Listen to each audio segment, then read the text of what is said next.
السلام علیکم ورحمۃ اللہ تعالی وبرکاتہ۔ محترم و معزز باوقار سامعین اہل سنت، حضرات گرامی وقار، الحمدللہ ثم الحمدللہ، جیسے کہ بارہا آپ حضرات نے اعلانات کے ذریعے سے، سوشل میڈیا کے حوالے سے یہ اعلانات سماعت کیے کہ شہر حیدرآباد میں ایک عظیم الشان فقید المثال سلطان الہند کانفرنس منائی جا رہی ہے، جس میں مہمان خصوصی کی حیثیت سے خطیب اہل سنت حضور شمس الفقہا حضرت علامہ و مولانا مفتی محمد شمشاد احمد مصباحی قادری رضوی صاحب قبلہ کی آمد ہوئی۔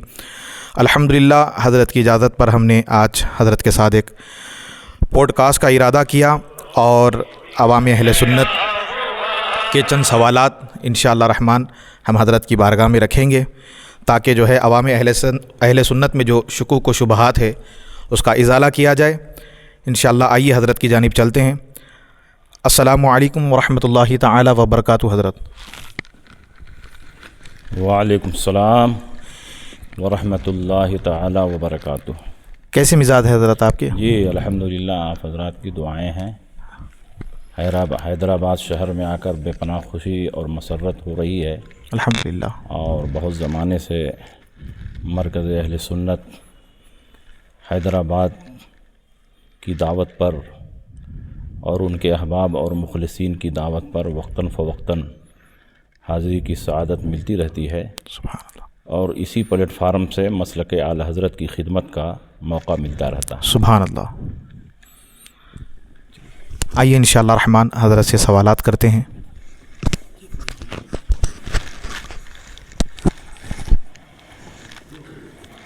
جیسا کہ آپ نے سنا کہ حضرت سے چند سوالات کیے جائیں گے اور تشفی بخش جوابات حاصل کیے جائیں گے، تو میں حضرت کی بارگاہ میں پہلا سوال یہ کرنا چاہتا ہوں کہ حسام الحرمین کا اجمالی تعارف اور اس کی ضرورت کیوں پڑی؟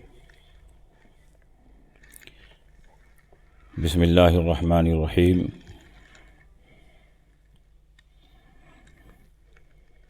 اعلیٰ حضرت امام احمد رضا قدس سرہ نے حرمین طیبین کی سرزمین پر رشید احمد گنگوہی، قاسم نانوتوی، خلیل احمد امبیٹوی، اشرف علی تھانوی کے اقوال کفریہ خبیثہ ملعونہ پر حرمین طیبین کے علماء کی جو تائیدات اور تصدیقات جمع فرمائیں، اسی کے مجموعے کا نام حسام الحرمین ہے۔ اس کا پس منظر یہ ہے کہ 1220 ہجری میں 1320 ہجری میں 1320 ہجری میں، کیونکہ اعلیٰ حضرت 1220 میں تو پیدا نہیں ہوئے تھے، 1272 میں ان کی پیدائش ہوئی۔ 1320 ہجری میں اعلیٰ حضرت امام احمد رضا نے المعتقد المنتقد پر عربی زبان میں ایک زبردست حاشیہ تحریر فرمایا، اور المعتقد المنتقد علامہ فضل رسول بدایونی کی بہت شاندار اور تحقیقی کتاب ہے، جس میں آپ نے عقائد اہل سنت کے اثبات اور بد مذہبوں اور کافر و مرتد فرقوں اور ان کے عقائد باطلہ کے رد و ابطال پر دلائل کی روشنی میں بڑی شاندار بحث کی ہے۔ اس کتاب کا نام آپ نے رکھا المعتقد المنتقد۔ علم عقائد میں یہ کتاب ہے۔ اعلیٰ حضرت امام احمد رضا نے اس کتاب کی اہمیت اور افادیت کے پیش نظر عربی زبان میں المعتمد المستند کے نام سے حاشیہ تحریر فرمایا، اور یہ حاشیہ اعلیٰ حضرت نے 1320 ہجری میں تحریر فرمایا، اور 1321 ہجری میں رئیس پٹنہ قاضی عبد الوحید فردوسی رحمۃ اللہ تعالی علیہ نے اپنے خرچ سے المعتمد المستند کو اس کے متن المعتقد المنتقد کے ساتھ شائع فرمایا جی اور پورے ہندوستان میں اس کتاب کو پھیلا دیا۔ اعلیٰ حضرت امام احمد رضا نے جہاں اور فرقوں کے عقائد باطلہ کا رد و ابطال فرمایا تھا، خصوصیت کے ساتھ مولوی اشرف علی تھانوی، قاسم نانوتوی، رشید احمد گنگوہی، خلیل احمد امبیٹھوی کہ ان اقوال کفریہ ملعونہ خبیثہ جن کو ان لوگوں نے حفظ الایمان میں، براہین قاطعہ میں اور تحذیر الناس میں اور فتاوی رشیدیہ میں شائع کیا تھا، اعلیٰ حضرت نے سخت گرفت فرمائی اور دلائل و براہین کی روشنی میں یہ ثابت فرمایا کہ یہ سارے اقوال کفری معنی میں صریح ہیں، متبین ہیں، متعین ہیں، اس میں تاویل قریب اور بعید کی کوئی گنجائش نہیں ہے۔ جی اور ان اقوال کفریہ میں جو بھی تعویل کے نام پر تصرف کیا جائے گا، جو بھی تعویل کی جائے گی، وہ تعویل نہیں ہوگی بلکہ ان عبارتوں کی تحریف ہوگی۔ جی اعلیٰ حضرت امام احمد رضا قدس سرہ نے یوں ہی نہیں فتویٰ صادر فرما دیا، بلکہ ان کے پاس خطوط لکھے، مراسلات کا سلسلہ قائم ہوا اور اعلیٰ حضرت نے صفائی کا بھرپور موقع دیا۔ اعلیٰ حضرت امام احمد رضا قدس سرہ نے بار بار ان سے مطالبہ کیا کہ آپ اپنے اقوال کی کوئی قابل قبول توجیہ پیش کریں، اس کی کوئی تعویل پیش کریں، مگر یہ علماء دیوبند جب تک زندہ رہے اس کی کوئی تعویل قریب اور بعید نہ پیش کر سکے۔ یہ اس بات کی دلیل ہے کہ یہ اقوال کفری معنی میں صریح تھے، متبین تھے، متعین تھے اور اس میں تعویل قریب اور بعید کی کوئی گنجائش نہیں تھی۔ 1324 ہجری میں اعلیٰ حضرت امام احمد رضا قدس سرہ بغیر کسی پلاننگ کے، بغیر کسی سابقہ ارادے کے باطنی کشش کی بنیاد پر حج و زیارت کے لیے حرمین طیبین تشریف لے گئے جی اور آپ کے ساتھ آپ کے صاحبزادے حجت الاسلام مولانا حامد رضا بھی تھے۔ جب اعلیٰ حضرت 1324 ہجری میں حج و زیارت کے لیے تشریف لے جا رہے تھے تو المعتمد المستند کا وہ حصہ جو ان طواغیت اربع سے متعلق تھا اس کو اعلیٰ حضرت نے اپنے ساتھ لیا اور علماء حرمین طیبین کی خدمات عالیہ میں پیش فرمایا۔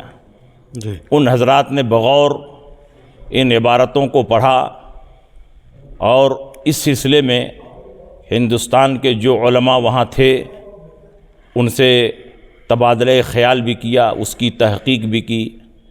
مثلا مولانا عبدالحق مہاجر مکی رحمۃ اللہ تعالی علیہ جو الہ آباد نارا کے رہنے والے تھے اور 8-10 سال سے مکہ مکرمہ میں مقیم تھے، وہ اردو بھی جانتے تھے، عربی بھی جانتے تھے اور باقاعدہ حرم شریف میں وہ درس بھی دیتے تھے اور اتنے زبردست عالم تھے کہ انہوں نے مدارک التنزیل پر کئی جلدوں میں عربی میں حاشیہ لکھا جس کا نام ہے الاکلیل علی مدارک التنزیل۔ جی علماء حرمین طیبین نے پورے شرح اور بسط کے ساتھ ان عبارتوں پر غور و فکر کرنے کے بعد ان علماء دیوبند کی نام بنام تکفیر کی اور صاف لفظوں میں لکھ دیا کہ یہ سب کے سب ضروریات دین کے منکر ہیں، اللہ و رسول کی بارگاہ کے گستاخ ہیں، یہ دائرہ اسلام سے خارج ہیں، یہ مرتد ہیں، ان کا اسلام سے کوئی تعلق نہیں ہے اور ان کے اقوال کفری معنی میں ایسے صریح متعین ہیں کہ جو ان کے اقوال کفریہ پر مطلع ہو کر ان کے کفر و عذاب میں شک کرے وہ بھی کافر و مرتد ہے۔ اللہ اکبر۔ اور حرمین طیبین کے بڑے بڑے علماء نے اعلیٰ حضرت امام احمد رضا کے فتاویٰ کی تائید اور تصدیق فرمائی اور اعلیٰ حضرت کے بارے میں بڑے اونچے اونچے القاب لکھے۔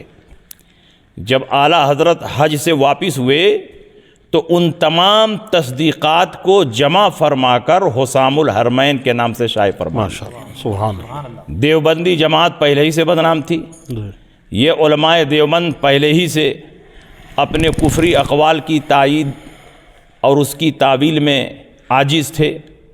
جب اعلیٰ حضرت امام احمد رضا حسام الحرمین کی صورت میں حرمین طیبین کے فتاویٰ اور تائیدات اور تصدیقات کو بھی جمع فرما کر شائع کر دیا، تو یہ علماء دیوبند اور ان کے جتنے متبعین اور جتنے اخلاف اور اذناب تھے، ان کو پورے ہندوستان میں کئی سر چھپانے کی جگہ نہیں مل رہی تھی، بھاگے بھاگے پھر رہے تھے۔ تو اسی تصدیقات اور تائیدات کے مجموعے کا نام حسام الحرمین ہے ماشاءاللہ۔ اور اس کو شائع کرنے کی ضرورت اس لیے پیش آئی کہ ہو سکتا ہے کہ ہندوستان میں علماء دیوبند یہ کہیں کہ یہ تو مولانا احمد رضا نے ذاتی عناد اور دشمنی کی بنیاد پر ان کے اوپر کفر کا فتویٰ لگا دیا۔ اعلیٰ حضرت نے چاہا کہ اللہ کے گھر اور رسول اللہ کے در سے بھی ان کے کفر کا فتویٰ صادر ہو جائے، ماشاءاللہ جی۔ اس لیے اعلیٰ حضرت نے ان کی بارگاہ میں ان کے تمام اقوال کفریہ کو جو اردو میں تھے، اعلیٰ حضرت نے نہایت دیانتداری کے ساتھ جی عربی زبان میں اس کا ٹرانسلیشن کیا اور نہایت محتاط انداز میں ترجمہ کیا۔ من وعن جیسی ان کی عبارت تھی اسی کو اعلیٰ حضرت نے عربی زبان میں بیان کیا، اور اپنی طرف سے ذرہ برابر کوئی تصرف نہیں کیا ماشاءاللہ۔ کہ کل کو یہ نہ کوئی کہے کہ انہوں نے عبارتوں میں قطر بیمت کر کے تقدیم و تاخیر کر کے کفری معنی پیدا کر کے فتویٰ حاصل کر لیا۔ علماء حرمین طیبین نے ان کے کفر کا فتویٰ دیا اور اعلیٰ حضرت کی تائید و حمایت فرمائی۔ ماشاءاللہ یہ فتویٰ جب ہندوستان میں شائع ہو گیا، دیوبندی جماعت میں بے چینی اور بے قراری بڑھی، اور ان لوگوں نے یہ پرچار کرنا شروع کیا کہ مولانا احمد رضا نے چال بازی سے عبارتوں میں قطر بیمت کر کے تقدیم و تاخیر کر کے فتویٰ حاصل کیا ہے۔ جی اگر یہ عبارتیں من وعن پیش کی جاتی تو یہ فتویٰ نہ آتا، چونکہ علماء حرمین طیبین اردو جانتے نہیں تھے اور مولانا احمد رضا نے منمانی طریقے پر عربی میں ترجمہ کیا، اس لیے علماء حرمین طیبین نے کفر کا فتویٰ دیا۔ مگر یہ الزام غلط، جی اس لیے کہ اردو جاننے والے کئی علماء وہاں موجود تھے جن کا تعلق علماء حرمین سے بھی تھا، اعلیٰ حضرت سے بھی تھا اور علماء دیوبند سے بھی تھا، جن میں مولانا عبدالحق مہاجر مکی تھے، وہ عربی بھی جانتے تھے، اردو بھی جانتے تھے، اور مولانا رشید احمد گنگوہی اور اشرف علی تھانوی وغیرہ کو بھی جانتے تھے، اور علماء حرمین طیبین نے باضابطہ ان سے مشورہ بھی کیا، اس کے بعد انہوں نے فتویٰ صادر کیا۔ خود خلیل احمد امبیٹھوی اس وقت مکہ مکرمہ میں موجود تھے، اچھا اور مولانا صالح کمال جب شریف مکہ کے دربار میں الدولۃ المکیہ سنانے کے لیے تشریف لے گئے تھے تو اسی مجلس میں مولوی خلیل امبیٹھوی کے کلمات کفریہ کا ذکر بھی کر دیا تھا۔ مولوی خلیل احمد امبیٹھوی کو اطلاع بھی ملی اور وہاں شریف مکہ کے دربار میں وہ پہنچے اور انہوں نے ان کو منت و سماجت کے ذریعے راضی کرنے کی کوشش بھی کی۔ مولانا صالح کمال سے بھی کہا کہ حضرت میرے اوپر یہ جھوٹا الزام ہے، میں نے ایسا اپنی کتاب میں نہیں لکھا ہے۔ انہوں نے کہا کہ تمہاری کتاب میرے پاس موجود ہے، براہین قاطعہ میرے پاس موجود ہے، کیونکہ مولانا غلام دستگیر قصوری رحمۃ اللہ علیہ جنہوں نے ان سے مناظرہ بھی کیا تھا اور اس کی رداد بھی چھپی تھی، تقدیس الوکیل ان توہین الرشید والخلیل، یہ رداد بھی وہاں پہنچ چکی تھی۔ خلیل احمد امبیٹھوی کی کتاب براہین قاطعہ بھی وہاں پہنچ چکی تھی۔ مولانا صالح کمال نے کہا کہ میں نے تیری کتاب کی کفری عبارت کو سمجھ لیا ہے اور میں نے تم کو ملحد اور بے دین اور زندیق لکھ دیا ہے۔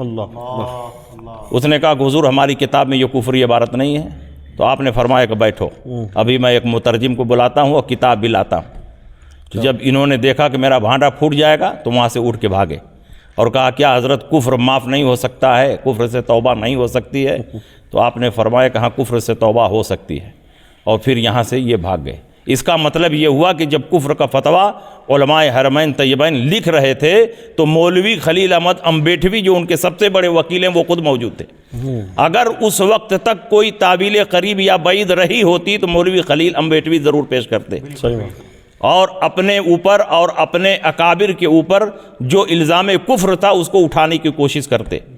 اعلیٰ حضرت امام احمد رضا نے جب المعتقد المنتقد لکھی اس کے بعد بھی کئی سال تک یہ حضرات زندہ رہے, کسی نے کوئی تعویل قریب اور بعید نہیں کی. اس کے بعد کتنے مناظرے ہوئے اور ان مناظروں میں ان کے علماء نے کوئی تعویل قریب اور بعید نہیں پیش کی. یہ اس بات کی صریح دلیل ہے کہ یہ عبارتیں کفری معنی میں صریح ہیں, متبین ہیں, متعین ہیں, اس میں کوئی تعویل قریب اور بعید ممکن نہیں ہے. اس لیے یہ ہر حال میں کافر ہیں, مرتد ہیں, ان کا اسلام سے کوئی تعلق نہیں ہے. جو ان کے اقوال کفریہ پر مطلع ہو کر ان کو مسلمان مانے یا پیشوا مانے یا کم از کم ان کے کفر و عذاب میں شک کرے وہ بھی انہی کی طرح کافر و مرتد ہے. واللہ عالم بالصواب. ماشاء اللہ, سبحان اللہ, بہت تشفی بخش حضرت آپ نے جواب عنایت فرمایا ماشاء اللہ. اس میں ہمارا ایک سوال یہ بھی تھا جو کہ آپ نے اس کا بھی جواب پہلے ہی عطا فرمایا کہ سوال یہ تھا کہ کیا علماء دیوبند کی کفری عبارتوں کی کوئی تعویل ممکن ہے؟ اس کا جواب ہو گیا. اس کا جواب تو ماشاء اللہ آپ نے دے دیا. دوسرا سوال یہ ہے کہ حضرت المحند علی المفند کی حقیقت کیا ہے؟ کیا واقعی علماء حرمین طیبین نے ان چاروں مولوی یعنی مولوی اشرف علی تھانوی, رشید احمد گنگوہی, قاسم نانوتوی, خلیل احمد امبیٹوی کو الزام کفر سے بری کر دیا تھا؟ المحند کا پس منظر سن لیجئے. جی, ابھی حسام الحرمین کے بارے میں ہم نے بتایا جی, کہ اعلیٰ حضرت امام احمد رضا کو کیوں ضرورت پیش آئی جی, کہ آپ ان کے خلاف جو کفر کے فتاوے تحریر فرمائے تھے اس کو لے کر علماء حرمین طیبین کی خدمت میں پہنچے. وہ میں نے بتا دیا. جی, جب حسام الحرمین ہندوستان میں چھپی اور ہندوستان میں ان کو منہ چھپانے کی جگہ نہیں مل رہی تھی تو اب انہوں نے سوچا کہ ان عبارتوں میں کوئی تعویل قریب اور بعید تو ممکن ہے نہیں, تو کیوں نہ ایسا کیا جائے کہ عبارتوں کو بدل کر کے ایک نیا فتویٰ حاصل کیا جائے. اچھا. تو مولوی خلیل احمد امبیٹوی نے اپنی طرف سے 26 سوالات بنائے اور خود اپنی طرف سے ان کے جوابات لکھے. اچھا. اور سوال بنانے میں یہ ہوشیاری کی کہ کفری عبارتوں کو بدل دیا. اچھا. اور اس میں اس قدر تحریف کی کہ جب اس کا جواب لکھا جائے تو کفر کا حکم نہ دینا پڑے. اپنی طرف سے 26 سوالات بنائے, اپنی طرف سے اس کا جواب لکھا اور ہندوستان میں یہ پرچار کیا کہ علماء حرمین طیبین کو یہ معلوم ہو گیا کہ مولانا احمد رضا خان نے چال بازی کے ذریعے فتویٰ حاصل کیا ہے, اس لیے انہوں نے تحقیق حال کے لیے ہمارے پاس 26 سوالات بھیجے ہیں کہ آپ ان کی تشریح و توضیح کر کے اور ان کا جواب لکھ کر کے میرے پاس بھیجیں. تو اس لیے میں یہ جواب لکھ رہا ہوں. پھر یہ سوالات جو خود انہوں نے بنائے تھے اور یہ جوابات جو خود انہوں نے لکھے تھے علماء حرمین طیبین کی خدمت میں پیش کیا. اور کون علماء حرمین طیبین؟ جو ادھر ادھر سے آ کر کے مکہ شریف اور مدینہ شریف میں آباد ہو گئے تھے, آفاقی علماء, خاص وہاں کے اوریجنل علماء نہیں. اچھا. جنہوں نے اعلیٰ حضرت امام احمد رضا کے فتوے کی تائید و تصدیق کی تھی ان کے پاس نہیں گئے, بلکہ ادھر ادھر سے جو علماء آ کر حرمین طیبین میں بس گئے تھے, آفاقی علماء, ان کی خدمت میں انہوں نے یہ سوالات پیش کیے. ظاہر ہے کہ سوال بدل گیا, جب سوال بدل جائے گا تو جواب بھی بدل جائے گا, اور جواب بدلے گا تو حکم بھی بدلے گا. اس لیے ان حضرات نے ان کی تائید و حمایت میں فتویٰ صادر کیا کہ ان طواغیت اربع پر, ان علماء دیوبند پر کوئی حکم کفر نہیں ہے, ان کی عبارتوں میں کفر نہیں ہے. اچھا. اب انہی تائیدات اور تصدیقات کو انہوں نے جمع کر کے المحند علی المفند کے نام سے ہندوستان میں شائع کیا. اچھا. جی. اب اس کی حقیقت سنیے. جی. اگر یہ واقعی جانتے تھے کہ ہماری عبارتیں کفری نہیں ہیں, اس لیے ہماری عبارتوں پر کفر کا فتویٰ نہیں آ سکتا. تو کیوں نہیں من وعن انہوں نے اپنی کفری عبارتوں کا ترجمہ کیا؟ جی اعلیٰ حضرت امام احمد رضا نے من وعن ترجمہ کیا ہے، بالکل. اور انہوں نے ان عبارتوں میں تحریف کی، جی ان عبارتوں میں تصرف کیا، اور ان عبارتوں میں تحریف کر کے اس قابل بنا دیا کہ اب وہ عبارتیں کفری نہ رہیں. اب انہی عبارتوں پر جواب لکھا اور علماء حرمین طیبین کی خدمت میں پیش کیا. تو جو آفاقی علماء تھے، ظاہر ہے کہ جیسا سوال ویسا جواب. انہوں نے کہا کہ ان عبارتوں میں کوئی کفر نہیں ہے. جی سوال یہ ہے کہ جب آپ سوال ہی بدل دیں گے تو حکم تو بدل ہی جائے گا. صحیح بات. اس کو مثال کے ذریعے سمجھیے. زید ایک مفتی کے پاس آیا اور اس نے کہا کہ میں نے اپنی بیوی کو 3 طلاق دیا ہے. اس مفتی نے حکم دیا کہ تمہاری بیوی پر 3 طلاق پڑ گئی. وہی زید دوسرے مفتی صاحب کے پاس گیا اور اس نے کہا میں نے اپنی بیوی کو 1 طلاق دیا. تو اس مفتی صاحب نے یہ فتویٰ دیا کہ تمہاری بیوی پر 1 طلاق پڑی.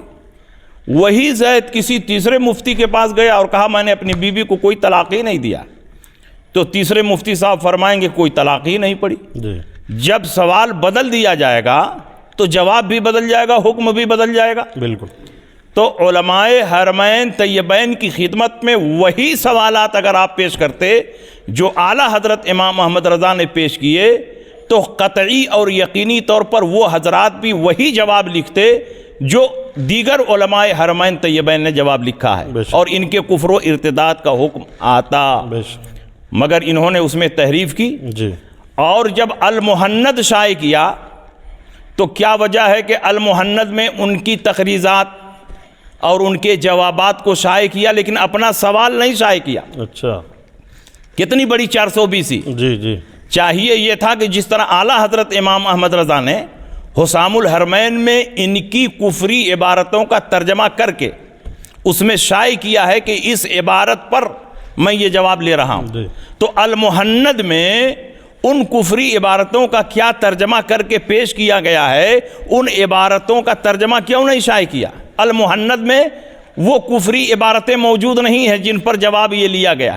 یہ اس بات کی دلیل ہے کہ علماء دیوبند کو یقین تھا کہ یہ عبارتیں کفری ہیں، اس لیے اگر من وعن ان عبارتوں کو رکھا جائے گا تو جواب وہی آئے گا. بالکل ماشاءاللہ. اس لیے انہوں نے عبارتوں کو بدل دیا.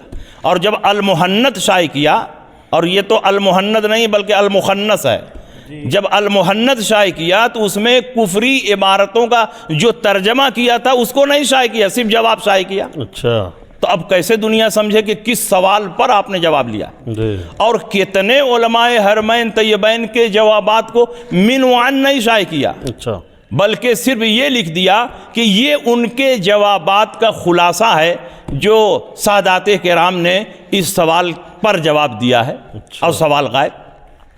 تو یہ ساری چیزیں اس بات کی دلیل ہیں کہ انہوں نے المحند میں کفری عبارتوں کا صحیح ترجمہ کر کے علماء حرمین طیبین کی خدمت میں پیش نہیں کیا، اس میں تحریف کی، اس میں رد و بدل کی، اس لیے دوسرا جواب آیا. اور دوسرا قرینہ اس پر یہ ہے کہ انہوں نے المحند میں اپنی ان عبارتوں کو شائع نہیں کیا ہے بلکہ صرف جواب کو شائع کیا ہے. اچھا. یہ بھی اس بات کی دلیل ہے کہ انہوں نے عبارتوں میں ہیرا پھیری کی ہے، تحریف کی ہے، اور ظاہر ہے کہ جب سوال بدل جائے گا تو حکم بدل جائے گا. اس سے ان کے اوپر جو کفر کا حکم ہے وہ پلٹ نہیں جائے گا. اگر واقعتاً زید نے اپنی بیوی کو 3 طلاق دیا ہی ہے اور کسی مفتی کے سامنے جھوٹ بول کر کے وہ کہے کہ میں نے 3 طلاق نہیں دیا ہے، تو ایسا نہیں ہے کہ اس کی وجہ سے اس کی بیوی اس کے لیے حلال ہو جائے گی، بلکہ اگر واقعتاً 3 طلاق دیا ہے تو اس کی بیوی اس پر حرام رہے گی. بے شک بے شک. اگر واقعتاً علماء دیوبند نے ان عبارتوں میں کفر کیا ہے اور یقیناً کفر کیا ہے اور اس کی کوئی تعویل قریب اور بعید نہیں ہے، تو لاکھ علماء دیوبند ان عبارتوں کی صفائی میں فتاوے لکھیں اور یہ ثابت کرنے کی کوشش کریں کہ اس میں کوئی کفر نہیں ہے. اس سے حکم کفر نہیں بدلے گا. وہ کل بھی کافر و مرتد تھے اور آج بھی ضروریات دین کی وجہ سے کافر و مرتد ہوں گے، اور چونکہ اب دنیا سے جا چکے ہیں، توبہ کی اور رجوع کی کوئی امید نہیں ہے، تو صبح قیامت تک وہ کافر و مرتد ہی رہیں گے. بے شک. الحمدللہ ماشاءاللہ. وہ سارے شبہات جو المحند المفند کو لے کر کے تھے آپ نے اس کا ماشاءاللہ تشفی بخش خلاصہ کیا اور شبہات کو دور فرمایا ماشاءاللہ۔ اب یہ سوال بھی مجھے بیجا لگتا ہے، لیکن پھر بھی آپ سے میں کر رہا ہوں کہ ان ساری باتوں کے سننے کے بعد کیا دیوبندی حضرات بھی اہل سنت ہے؟ اگر نہیں تو کیوں؟ وہ جواب سے ظاہر ہے جی کہ جو لوگ ضروریات دین کے منکر ہیں، جی لاکھ کلمہ پڑھیں، نمازیں پڑھیں، روزہ رکھیں، وہ ہرگز مسلمان نہیں ہیں۔ جب اسلام ہی سے خارج ہو گئے تو اہل سنت سے تو بدرجہ اولا خارج ہو گئے، بالکل، کیونکہ ضروریات دین میں سے کسی بھی امر ضروری کا انکار یہ کفر ہے، اور آدمی کا کلمہ پڑھنا اس کے حق میں مفید نہیں ہے۔ انہوں نے کئی ضروریات دین کا انکار کیا ہے، اللہ و رسول کی بارگاہ میں سخت توہین کی ہے۔ اللہ کی توہین یہ الگ کفر ہے، رسول اللہ کی توہین یہ الگ کفر ہے، اور ضروریات دین میں سے کسی بھی امر ضروری کا انکار یہ الگ کفر ہے۔ تو کئی جہتوں سے انہوں نے کفر کیا ہے، اور یہ کافر و مرتد ہیں، اور جو مرتد ہو گیا، اسلام سے باہر ہو گیا، وہ اہل سنت سے خارج ہو گیا، اس کا اہل سنت سے کوئی تعلق نہیں ہے۔ ماشاءاللہ، صحیح بات۔ دوسری چیز یہ کہ جب وہ اہل سنت ہے ہی نہیں تو کیا ان سے میل جول، نکاح اور ان کے پیچھے نماز جائز اور درست ہوگی؟ اسی سے یہ جواب بھی متفرع ہے کہ جو مرتد ہو گیا اس سے کسی قسم کا میل جول، شادی بیاہ، ان کے ساتھ اٹھنا بیٹھنا، ان کے ساتھ کھانا پینا، یہ سخت ناجائز و حرام ہے۔ مرتد تو مرتد جو بد مذہب اور گمراہ ہے، اس کے ساتھ بھی اٹھنا بیٹھنا، کھانا پینا اور اس کے ساتھ شادی بیاہ کرنا یہ سخت ناجائز و حرام ہے۔ اس لیے وہابیہ تو مرتد ہیں، ان کا حکم تو اور سخت ہے، اور دنیا میں کفر کی جتنی قسمیں ہیں سب سے بدتر قسم یہ وہابیت ہے۔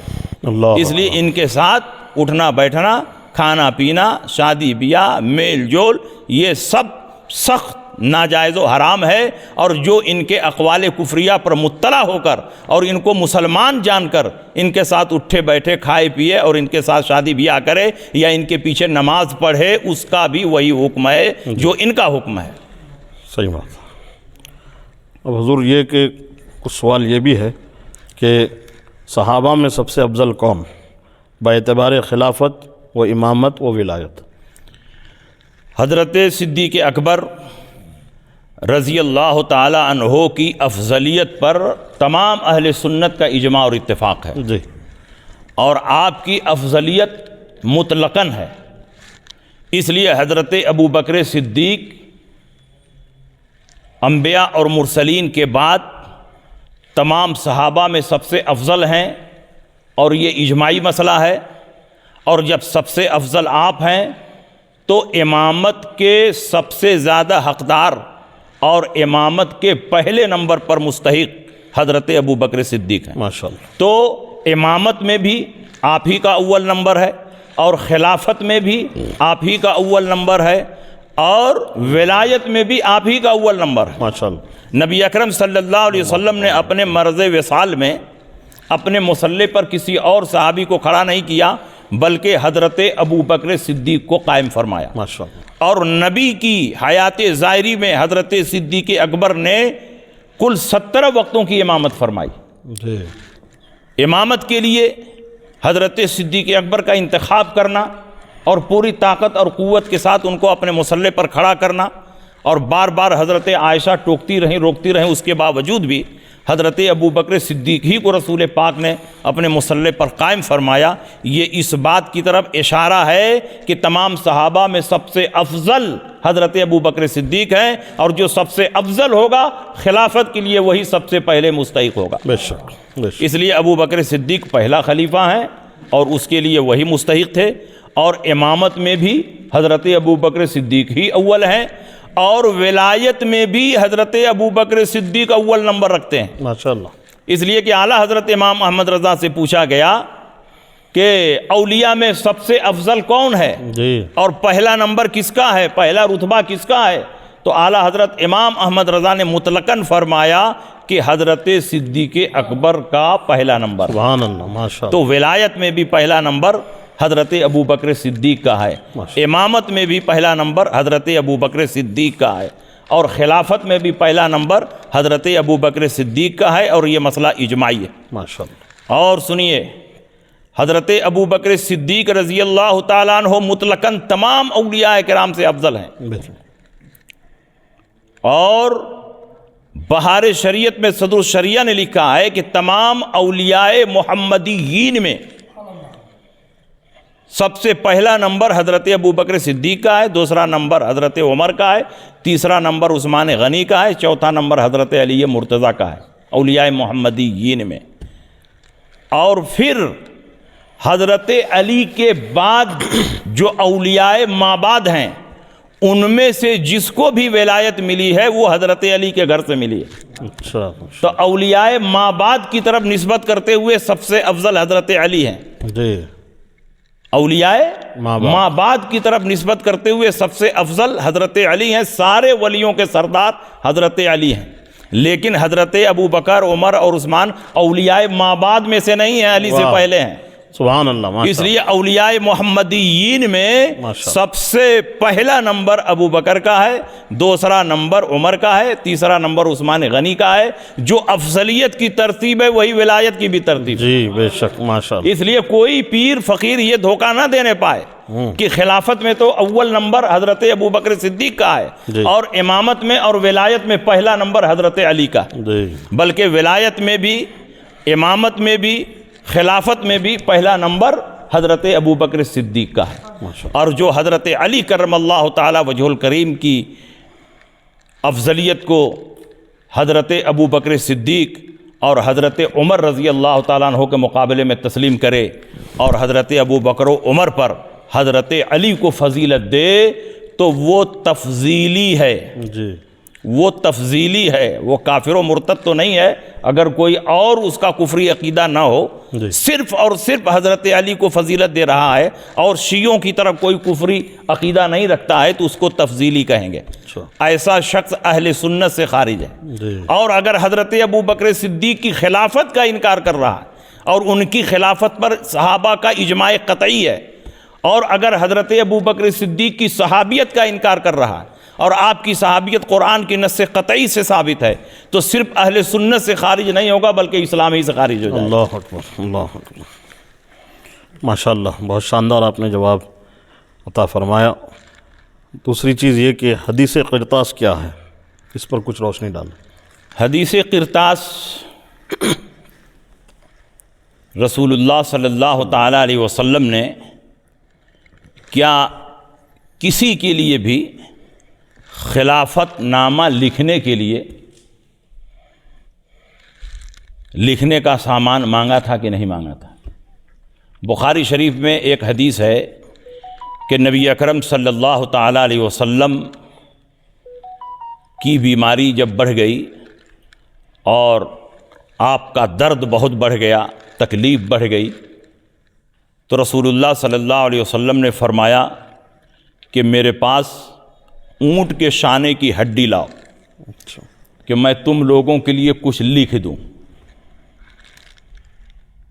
حضرت عمر ابن خطاب رضی اللہ تعالی عنہ نے فرمایا کہ رسول اللہ صلی اللہ علیہ وسلم کو اس وقت تکلیف زیادہ ہے اور قرآن ہمارے لیے کافی ہے، اس لیے حضور صلی اللہ علیہ وسلم کے پاس لکھنے کا سامان لانے کی کوئی ضرورت نہیں.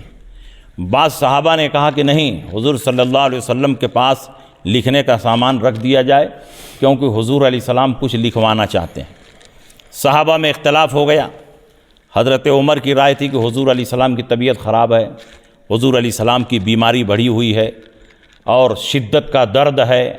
ایسے درد اور تکلیف کے عالم میں حضور علیہ السلام کو لکھنے کا سامان دینا اور حضور علیہ السلام کو لکھنے کے لیے مکلف بنانا یہ صحیح نہیں ہے، بلکہ حضور کی راحت اور سکون کا خیال کرتے ہوئے لکھنے کا سامان نہ دیا جائے. جب صحابہ میں شور اور ہنگامہ ہوا تو حضور علیہ السلام نے فرمایا کہ تم لوگ یہاں سے چلے جاؤ، میں جس حال میں ہوں وہی ہمارے لیے بہتر ہے. شیعہ یہ کہتے ہیں کہ اگر اس دن لکھنے کا کوئی سامان دے دیا جاتا تو حضور اکرم صلی اللہ علیہ وسلم علی کے لیے خلافت بلا فصل لکھتے اور لکھنے کے بعد دنیا سے تشریف لے جاتے. خلافت نامہ لکھنے کے لیے رسول اللہ صلی اللہ علیہ وسلم لکھنے کا سامان مانگ رہے تھے. مگر یہ صحیح نہیں ہے، کیونکہ دوسری روایت میں یہ بھی ہے کہ حضرت فاطمۃ الزہرا رضی اللہ تعالی عنہا حضور اکرم صلی اللہ تعالی علیہ وسلم کی شہزادی، وہ بھی گھر میں موجود ہیں، حضرت علی بھی موجود ہیں، اور بھی بہت سارے گھر کے افراد موجود ہیں۔ حضرت عائشہ صدیقہ سے حضور اکرم صلی اللہ علیہ وسلم نے فرمایا کہ تم اپنے والد ابو بکر کو بلاؤ اور اپنے بھائی عبد الرحمن ابن ابی بکر کو بلاؤ، کیونکہ مجھے ڈر ہے کہ میرے جانے کے بعد کوئی تمنا کرنے والا تمنا کرے، کوئی خواہش کرنے والا خواہش کرے اور کہے میں افضل ہوں میں افضل ہوں، لیکن اللہ اور مسلمان ابو بکر کے علاوہ کسی کو قبول نہیں کریں گے۔ بلاؤ میں لکھ دوں۔ پھر کچھ دیر کے بعد حضور اکرم صلی اللہ علیہ وسلم کو یہاں کسی نے نہیں روکا۔ اس روایت میں تو یہ ہے حضرت عمر نے کہا کہ حضور علیہ السلام کو درد کی تکلیف ہے، شدت کا درد ہے، طبیعت میں بہت زیادہ اضمحلالی کیفیت ہے، اس لیے لکھنے کا سامان نہ دیا۔ یہاں کون روک رہا تھا؟ یہاں تو کوئی نہیں روک رہا ہے، سارے گھر والے موجود ہیں۔ مگر پھر رسول اللہ صلی اللہ علیہ وسلم نے خود ہی لکھنے کا ارادہ ترک فرما دیا۔ تو ہمارا یہ سوال ہے کہ اگر حضور علیہ السلام خلافت نامہ لکھنے ہی کے لیے مانگ رہے تھے تو حضور اگر لکھتے تو ابو بکر کے بارے میں لکھتے، علی کے بارے میں نہیں لکھتے، کیونکہ حضور فرما رہے ہیں ابو بکر کو بلاؤ، اپنے بھائی عبد الرحمن ابن ابی بکر کو بلاؤ، اور حضرت عائشہ صدیقہ سے فرما رہے ہیں کہ کوئی تمنا کرنے والا تمنا کرے گا، کوئی چاہت رکھنے والا چاہت رکھے گا اور یہ دعویٰ کرے گا کہ میں افضل ہوں میں افضل ہوں۔ مگر پھر حضور علیہ السلام نے ترک فرما دیا، یہاں کسی نے نہیں روکا، اور حضور نے فرمایا کہ اللہ اور مسلمان ابو بکر کے علاوہ کسی کو قبول نہیں کریں گے۔ ماشاءاللہ۔ اس لیے یہ کہنا کہ اگر رسول اللہ صلی اللہ علیہ وسلم کو لکھنے کا سامان دے دیا جاتا تو حضور علیہ السلام حضرت علی کے بارے میں خلافت نامہ لکھتے، یہ غلط اور باطل ہے اور یہ بلا دلیل ہے۔ علاوہ ازیں حضرت عمر نے روک دیا، لیکن حضور علیہ السلام کو گفتگو سے تو نہیں روکا۔ اگر حضور علیہ السلام حضرت علی کی خلافت لکھنا ہی چاہتے تھے اور حضرت عمر نے روک دیا تو حضور علیہ السلام فرماتے کہ ٹھیک ہے لکھنے کا سامان نہ دو، میں زبانی اعلان کر دے رہا ہوں ماشاءاللہ کہ میرے بعد خلیفہ علی ہوں گے۔ لیکن حضور علیہ السلام نے بہت ساری نصیحتیں فرمائیں، بہت ساری وصیتیں فرمائیں، بہت سارے حقوق بیان کیے، لیکن ایک مرتبہ بھی حضور اکرم نے یہ نہیں فرمایا کہ میرے بعد خلیفہ علی ہوں گے۔ یہ اس بات کی دلیل ہے کہ حدیث قرطاس سے حضرت علی کی خلافت ثابت نہیں ہوتی ہے، البتہ اس کے برخلاف بہت ساری حدیثیں ایسی ہیں کہ جن سے حضرت ابو بکر کی خلافت کی طرف اشارہ ملتا ہے۔ ماشاءاللہ۔ مثلا نماز کے لیے ابو بکر کو آگے بڑھایا، اور ایک خاتون آپ کی خدمت میں آئی مسئلہ پوچھنے کے لیے، حضور نے فرمایا کہ پھر ضرورت پڑے گی تو آنا۔ اس خاتون نے کہا یا رسول اللہ اگر میں آؤں آپ کو نہ پاؤں تو کس کے پاس جاؤں؟ تو سرکار نے فرمایا کہ ابو بکر کے پاس چلی جاؤ۔ سبحان اللہ۔ اس میں اشارہ ہے کہ جو مذہبی ذمہ داریاں میں ادا کر رہا ہوں میرے بعد وہ ساری ذمہ داریاں ابو بکر صدیق ادا فرمائیں گے۔ تو حدیث قرطاس سے شیعوں کا استدلال بالکل غلط اور باطل ہے، اور مقام غدیر میں رسول اکرم صلی اللہ تعالی علیہ وسلم نے جو فرمایا تھا من کنت مولا فعلی مولا، اس سے بھی حضرت علی کی خلافت بلا فصل پر استدلال یہ باطل ہے، کیونکہ شیعہ حضرات یہ کہتے ہیں من کنت مولا فعلی مولا کا معنی میں جس کا خلیفہ علی اس کے خلیفہ۔ تو رسول اللہ صلی اللہ علیہ وسلم نے حضرت علی کی خلافت کا وہاں اعلان کر دیا۔ سوال یہ ہے کہ رسول اللہ صلی اللہ علیہ وسلم کو اگر خلافت کا اعلان فرمانا ہوتا تو ڈائریکٹ صاف لفظوں میں فرما دیتے کہ میرے بعد علی خلیفہ ہوں گے، لیکن سرکار دو عالم صلی اللہ علیہ وسلم نے ایسا کچھ نہیں اعلان فرمایا۔ اور من کنتو مولا فعلی مولا سے استدلال باطل ہے، کیونکہ مولا کے کثیر معنی آتے ہیں۔ مولا کا معنی آقا بھی ہے، مولا کا معنی سردار بھی ہے، مولا کا معنی بھتیجا بھی ہے، بھانجا بھی ہے، چچا بھی ہے، چچا کا بیٹا بھی ہے، داماد بھی ہے، تابع دار بھی ہے، کفیل ہے، شریک ہے، سہیم ہے اور مددگار ہے، بہت سارے معنی آتے ہیں۔ تو جب کوئی لفظ کئی معنی میں مشترک ہو تو جب تک کسی خاص معنی پر قرینہ نہ پایا جائے اس معنی پر استدلال باطل ہے۔ اس لیے مولا کا معنی یہاں خلیفہ لینا یہ غلط اور باطل ہے، بلکہ مولا کا معنی یہاں محبوب ہے، مولا کا معنی یہاں محب ہے، مولا کا معنی یہاں مددگار بھی ہو سکتا ہے۔ نبی اکرم صلی اللہ علیہ وسلم حضرت علی کی محبت کا اعلان فرما رہے ہیں کہ جو میرا محبوب ہے وہ علی کا بھی محبوب ہے، جو مجھ سے محبت کرے وہ علی سے بھی محبت کرے، کیونکہ آگے کا جملہ بتا رہا ہے اللہم والے من والاہ وعاد من عادا، اے اللہ اس سے محبت فرما جو علی سے محبت کرے، اس سے دشمنی فرما جو علی سے دشمنی کرے۔ اس کا مطلب کہ یہاں خلافت کا ذکر ہی نہیں ہے، یہاں تو محبت اور عداوت کی بات چل رہی ہے۔ اس لیے اس حدیث سے بھی استدلال غلط اور باطل ہے۔ نبی اکرم صلی اللہ علیہ وسلم نے اپنی زندگی میں صاف لفظوں میں نام لے کر کسی بھی صحابی کی خلافت کا کوئی اعلان نہیں کیا، لیکن درجنوں حدیثوں میں واضح اشارہ موجود ہے کہ میرے بعد خلیفہ حضرت ابوبکر صدیق ہوں گے۔ ماشاءاللہ، سبحان اللہ، ماشاءاللہ۔ حضرت لگے ہاتھ یہ بھی آپ سے پوچھ لیا جائے کہ عید غدیر منانا کس کا طریقہ ہے؟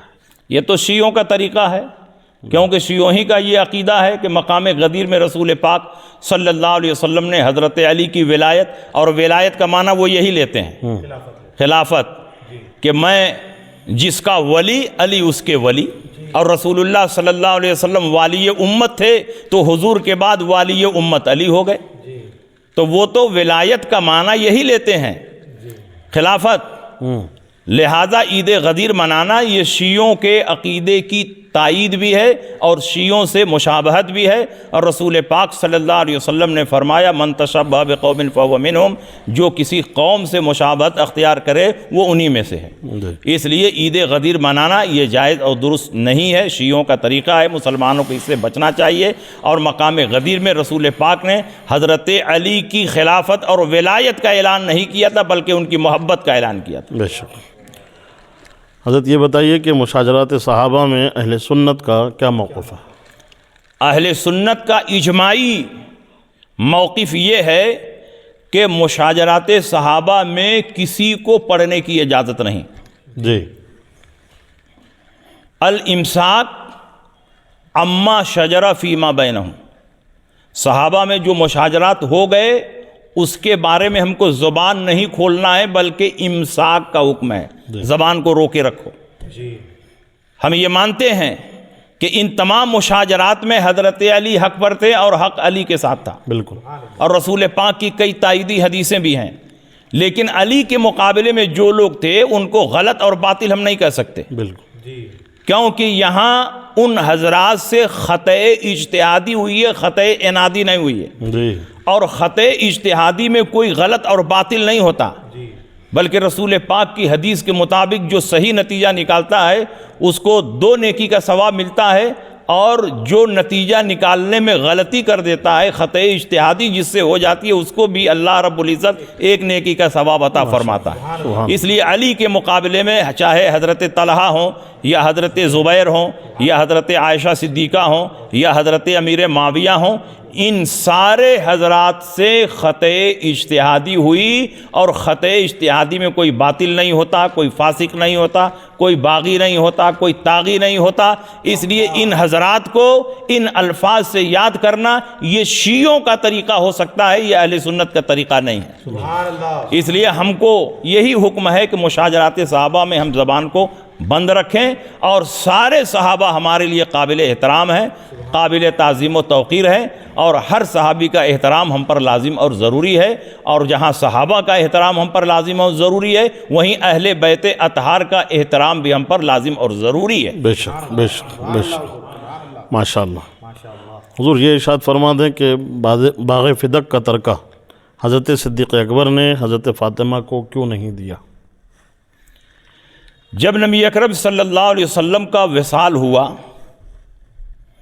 تو اس کے بعد 6 ماہ تک حضرت فاطمہ الزہرا سیدہ کائنات خاتون جنت رضی اللہ تعالی عنہا حیات سے رہیں جی تو رسول اللہ صلی اللہ علیہ وسلم کے وصال کے بعد حضرت فاطمۃ الزہرا نے حضرت ابو بکر کے پاس پیغام بھیجا کہ باغ فدق کو بانٹ دیا جائے اور جو ہمارا حصہ ہوتا ہے وہ حصہ ہم کو دے دیا جائے۔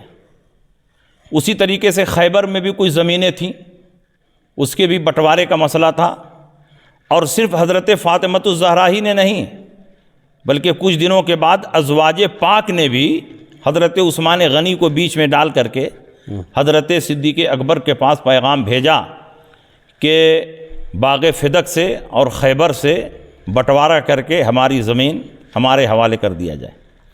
حضرت ابو بکر صدیق رضی اللہ تعالی عنہ صحابہ میں سب سے بڑے عالم تھے، بے شک، حدیث رسول اور سنت رسول کے سب سے زیادہ جانکار تھے، اور مزاج نبوت کو سب سے زیادہ پہچاننے والے تھے۔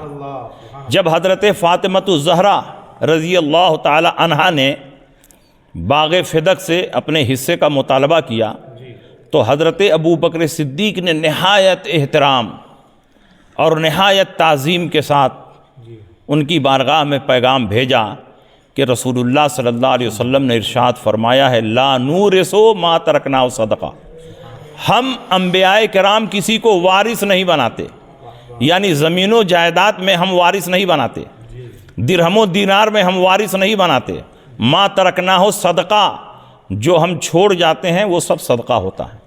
تو جب رسول اللہ صلی اللہ علیہ وسلم خود فرما کر تشریف لے گئے کہ ہم مال و دولت میں زمین جائیداد میں کسی کو وارث نہیں بناتے، تو کیسے ہم باغ فدق سے اور خیبر کی زمینوں سے بانٹ کر کے آپ کو حصہ دیں؟ یہ تو رسول اللہ کے حکم کے خلاف ہو جائے گا۔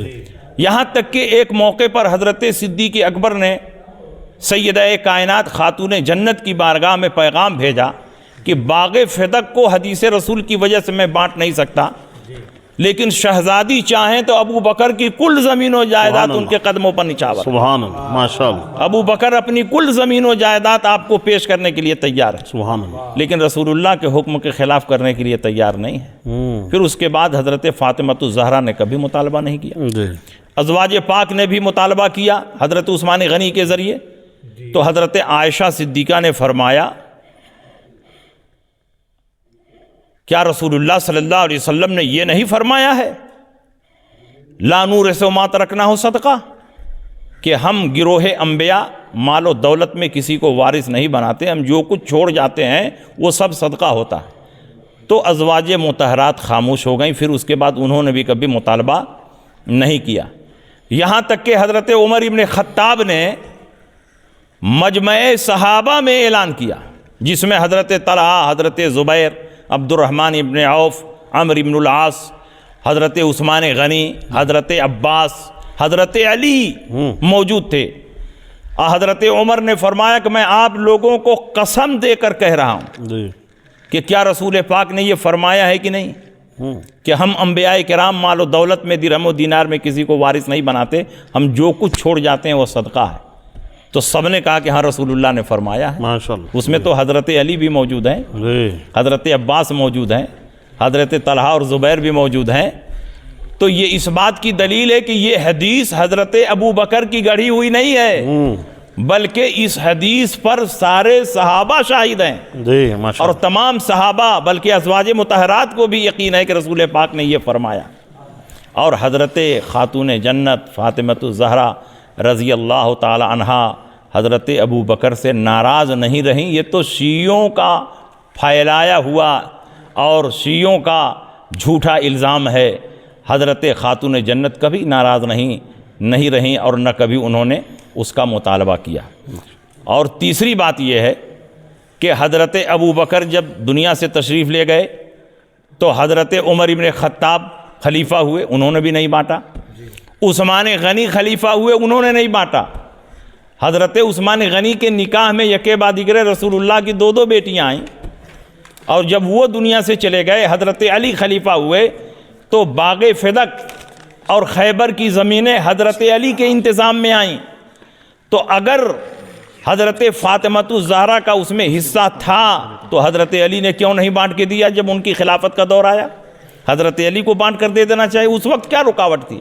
اور حضرت علی کے بعد 6 ماہ تک خلیفہ حضرت امام حسن رہے، تو حسن حسین کے ہاتھ میں بھی وہ زمین آئی مگر ان حضرات نے بھی نہیں بانٹا۔ اس کا مطلب کہ یہ سارے حضرات جانتے ہیں کہ انبیاء کرام درہم و دینار میں کسی کو وارث نہیں بناتے، بلکہ وہ جو کچھ چھوڑ جاتے ہیں وہ صدقہ ہے۔ اس لیے حضرت ابو بکر نے حضرت فاطمہ الزہرا کا حصہ غصب نہیں کیا ہے، بلکہ وہ کام کیا ہے جو رسول پاک نے فرمایا تھا۔ ماشاءاللہ۔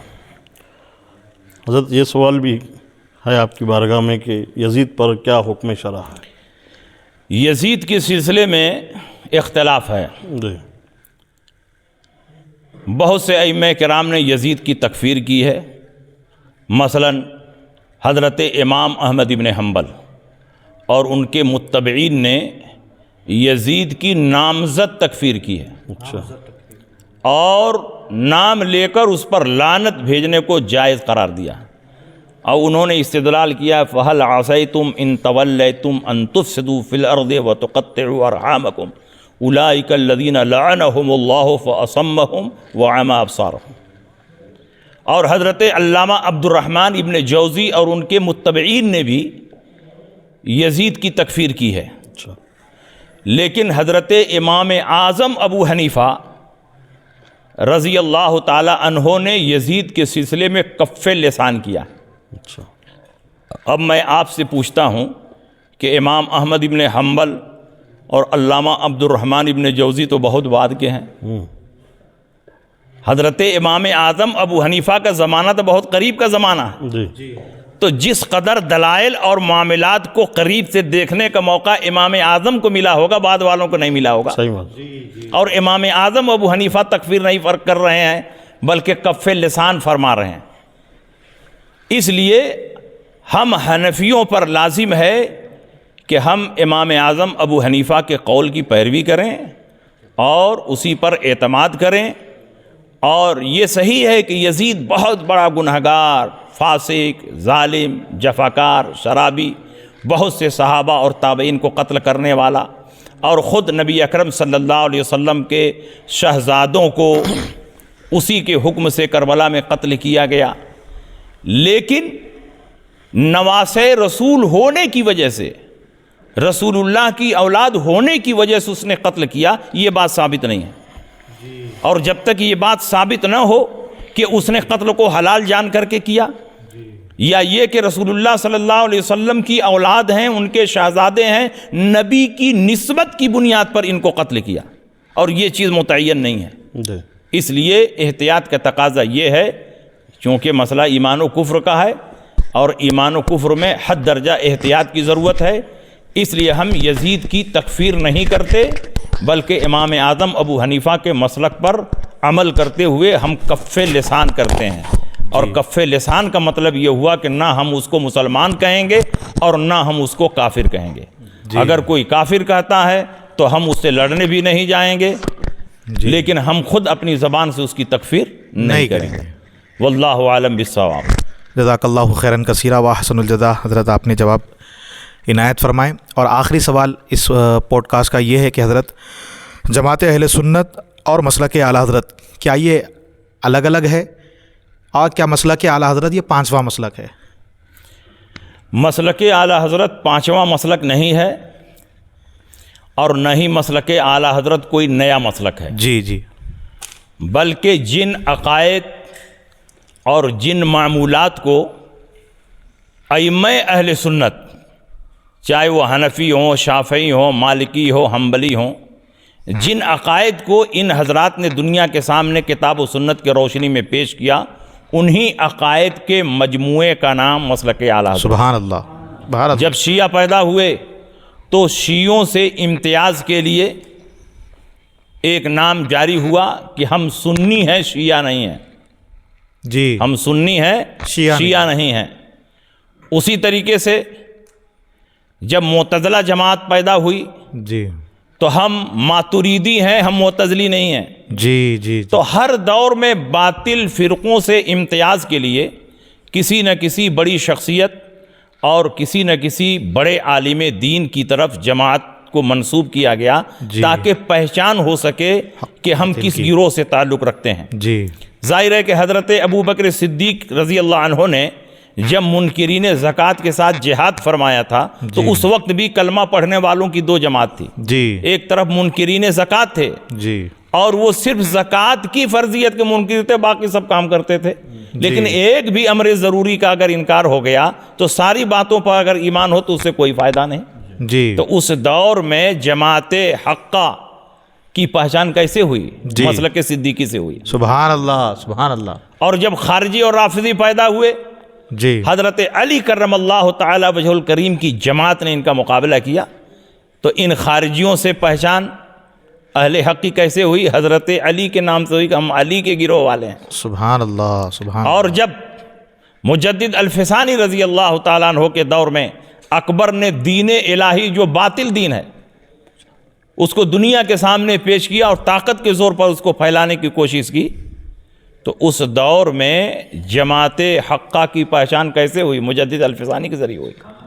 اور جب وہابیت دیوبندیت نے سر اٹھایا اور بے شمار باطل عقائد دنیا کے سامنے پیش کیے، اور یہ اپنے آپ کو سنی بھی کہتے تھے، حنفی بھی کہتے تھے، جی تو اگر ہم اس دور میں سنی کے ذریعے اپنی پہچان قائم کریں تو یہ وہابی دیوبندی بھی اپنے آپ کو سنی کہہ رہے ہیں، اگر ہم حنفی کے ذریعے پہچان قائم کرنے کی کوشش کر رہے ہیں تو یہ دیوبندی اپنے آپ کو بھی حنفی کہتے ہیں۔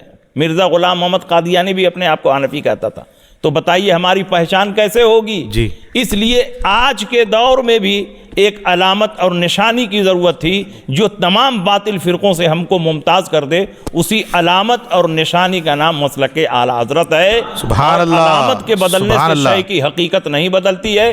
کبھی ہم مسلک صدیقی سے پہچانے گئے، واہ واہ، کبھی مسلک علی سے پہچانے گئے، واہ واہ، کبھی مسلک امام احمد ابن حنبل سے پہچانے گئے، کبھی مسلک مجدد الفسانی سے پہچانے گئے، اور آج ہماری پہچان مسلک اعلی حضرت سے ہو رہی ہے۔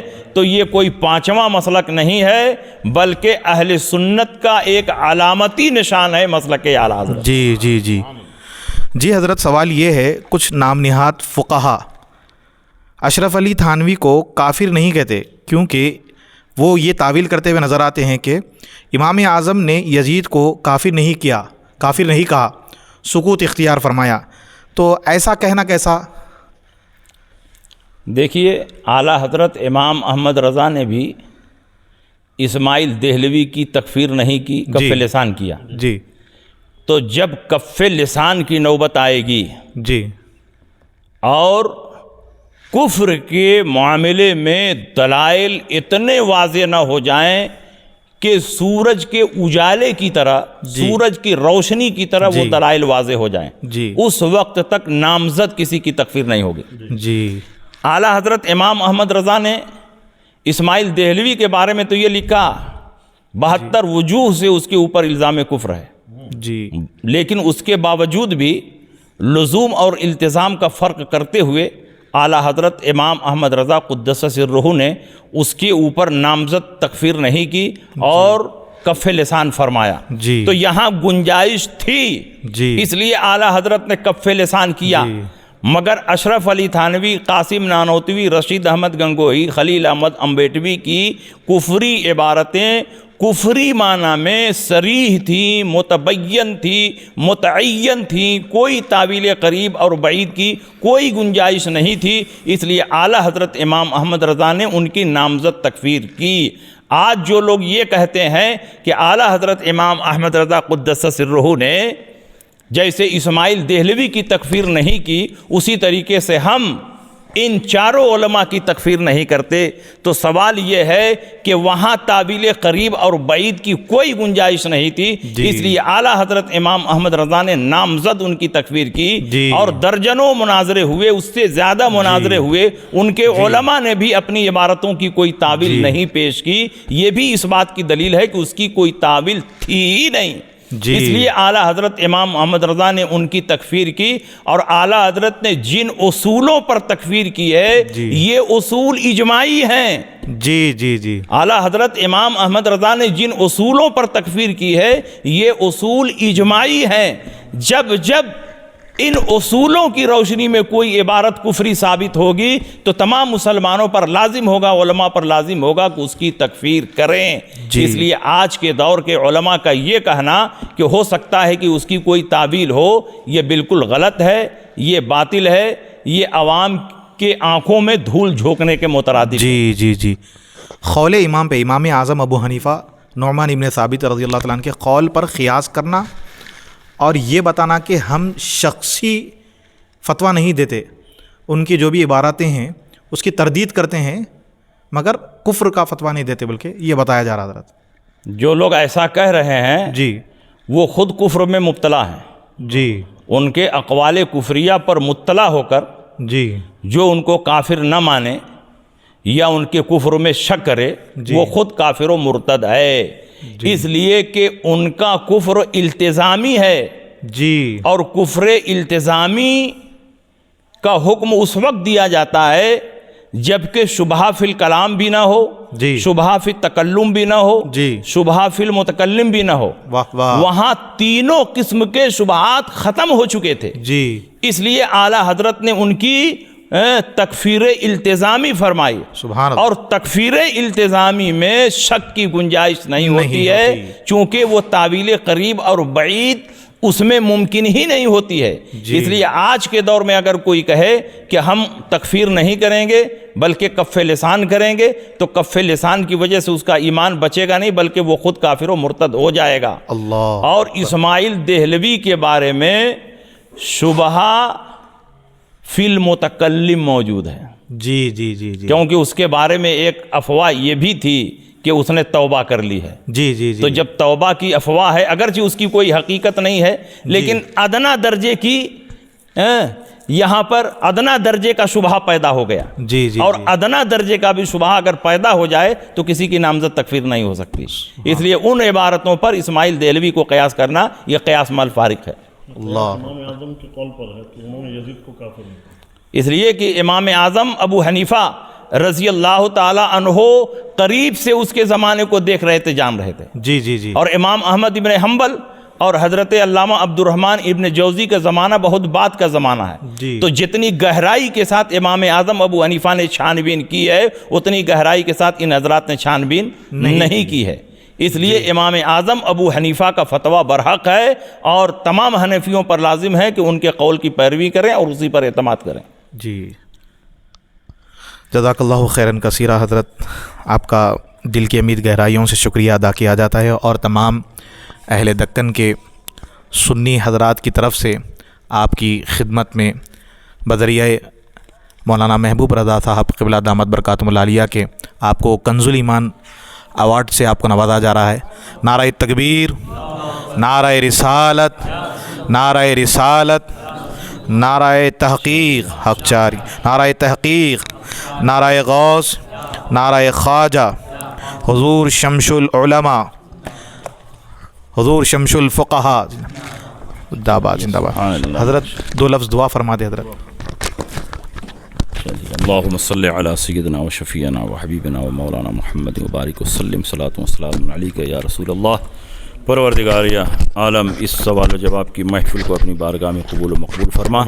جو باتیں یہاں بیان کی گئی ہیں اس میں کسی قسم کی کوئی خطا ہو گئی ہو تو اپنے حبیب کے صدقے میں معاف فرما، اور نبی اکرم صلی اللہ علیہ وسلم کی عزت و عظمت اور ان کے ناموس کی حفاظت کی توفیق عطا فرما، اور جن لوگوں نے نبی اکرم صلی اللہ علیہ وسلم کے ناموس پر حملہ کیا ہے، ان کی عزت پر حملہ کیا ہے، ایسے باطل اور گمراہ لوگوں سے ہم کو دور رہنے کی توفیق عطا فرما۔ وصلی اللہ تعالی علی خیر خلقہ ونور عرشہ سیدنا و مولانا محمد و آلہ و اصحابہ اجمعین برحمتک یا